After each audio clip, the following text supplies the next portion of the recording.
Reciklaža danas predstavlja uslov bez koga se ne može, nešto što bi trebalo da postane savremeni stil života. Zahvaljujući brojnim akcijama i programima, sve više onih koji se ponašaju odgovorno, pre svega prema životnoj sredini.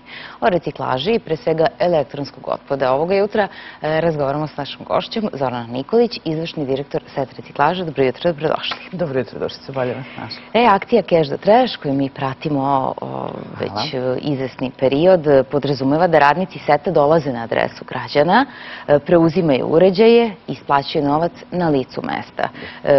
Jesu građani posle, pa možemo da kažemo, dosta vremena zadovoljni ovom akcijom? Mislim da jesu. Cash the Trash traje 5. godinu za redom uz svesrdnu pomoć RTS-a. Hvala vam na tome. Bez dopiranja do građanstva, do javnosti nema ni reakcije. Za 5 godina retko šta može da traje, pogotovo što je to akcija. Akcije obično imaju neki rok. Neka nastavi tako. Više desetina hiljada građana je recikliralo svoje elektronske uređaje, ali ako se nastavi ovako, još 5 godina sigurno. Koliko dnevno otprilike poziva dobijete? Poziva zavisi od dana do dana. Na naš call centar od 300 do 500 dnevno bude poziva, pošto Cash the Trash važi i za Beograd, ali i za Srbiju. To je Cash the Trash karavan. Znači, gde god ima dovoljan broj poziva da se pošalje makar jedno kombino vozilo, SET reciklaža izađe na teren. Sad često vidimo lica sa improvizovanim vozilima koja otkupljuju otpad.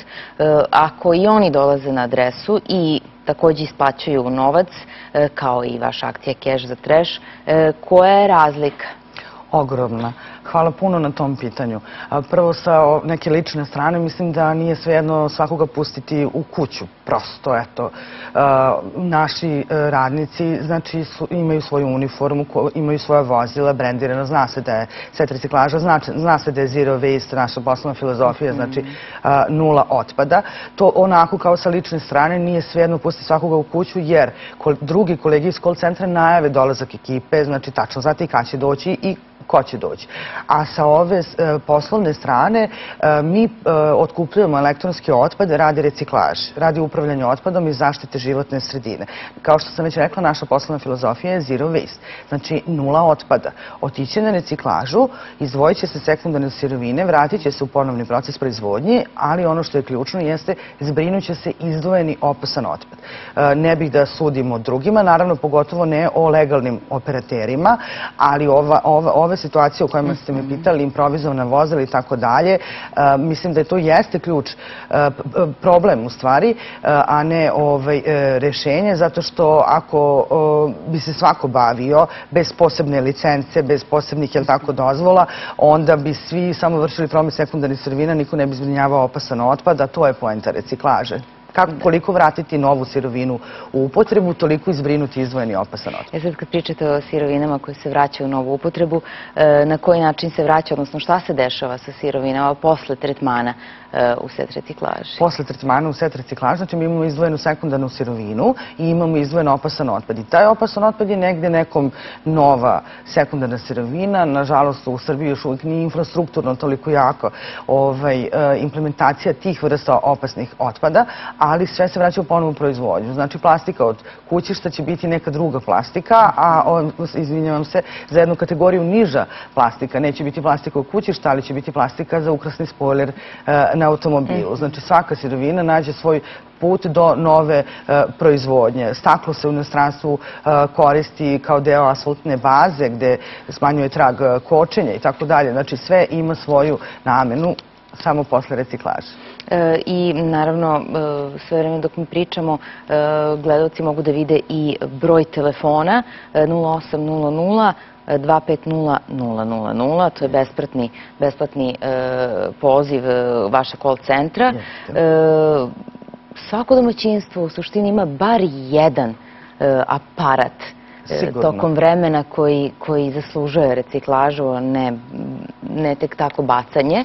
A Srbija bi do 2020. godine ipak trebalo da uspostavi to organizovano sakupljanje otpada za više od 90% stanovništva da bismo dostigli standarde Evropske unije u oblasti životne sredine. Potrebno je da se obezbedi 10,5 milijardi evra. Veliko pitanje, naravno, i veliki posao za Srbiju jesu standardi kada je u pitanju životna okolina i standardi Evropske unije. Jeste, vrlo zahtevno poglavlje. To poglavlje nas očekuje. Značajna ulaganja, ali Srbija nije bogata zemlja. Ali to se ne očekuje da Srbija uloži kao bogata zemlja, nego kao zemlja koja mora da štiti životnu sredinu, jer to je naša životna sredina. Negde, ja opet ponavljam, zahvaljujući ovim našim kampanjama, akcija, gostovanju na RTS-u, građani shvataju da je to naša životna sredina, da to nije tamo negde daleko i sve to ima svoje. To je samo da bi se dostigao minimum standarda u kojima može dalje da se pregovara i da može da se unapređuje. Ja verujem, obzirom da mi imamo izuzetan set zakona iz oblasti zaštite životne sredine i upravljanja otpadom koji su usvojeni još 2009. godine i posle toga 2010. niži podzakonski akti, da mi imamo dobru bazu. Negde smo malo stagnirali, prosto mi nismo bogato društvo, ali uz volju i za edukaciju sigurno će se to dostići. Kažem, bio je jedan period stagnacije, ali ja verujem da će se to nadoknaditi. Kažu, prema nekim procenama, količina električnog i elektronskog otpada poslednjih godina se povećava brže od komunalnog. Tako da ćemo naravno i dalje jutarnji program bar jednom nedeljno govoriti o ovoj reciklaži. Hvala najlepše što ste bili naša gošća ovog jutra. Zorana Nikolić, izvršni direktor SET reciklaže, bila naša gošća.